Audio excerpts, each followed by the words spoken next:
Welcome to Glow Within. My name is Katie, and today I wanted to talk about one of my favorite quotes.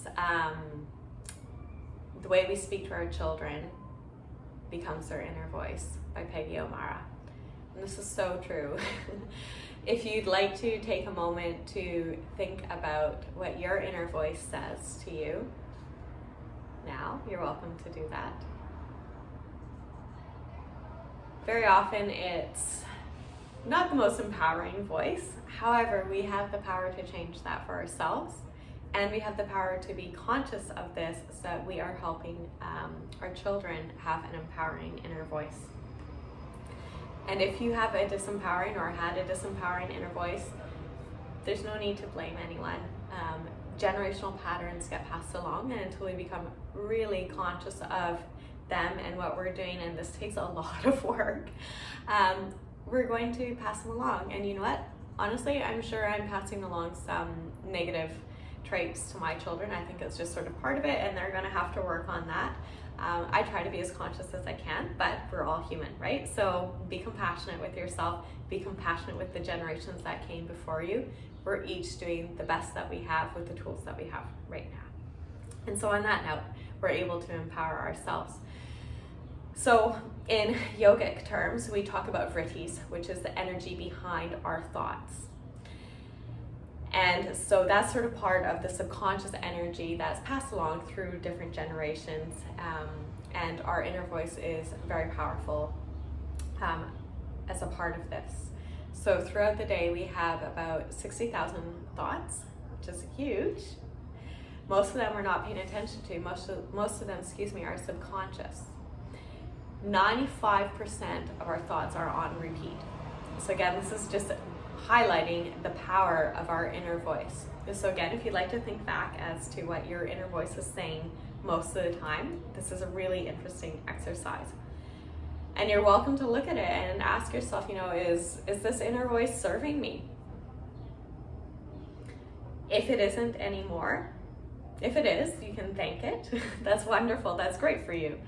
If it isn't anymore, which is usually most of us, what I like to practice is taking a moment to say, thank you for protecting me so far. And this is sort of working with our inner child. You've taught me so much. You've helped me get this far.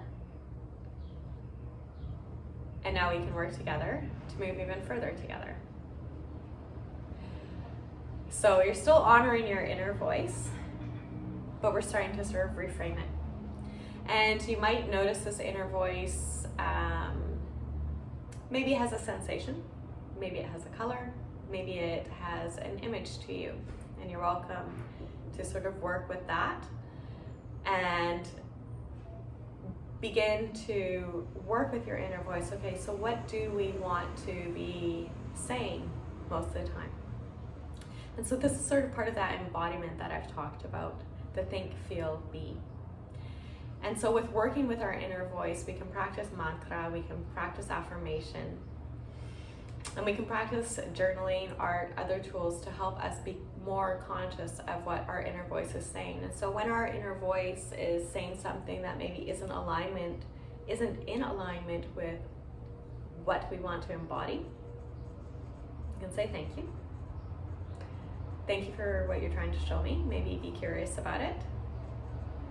And then start to reframe. And it'll become easier as you practice this. It may seem a little strange to practice at first, but it's a really, really, really powerful tool. Our subconscious can run our life. And there's so many layers to this. I actually worked with someone recently who brought this again to the forefront for me, and I was like, oh, I thought I had actually worked through a lot of layers, but there's always more. We're like an onion, and I'll get into this in another video when I speak to the kleshas.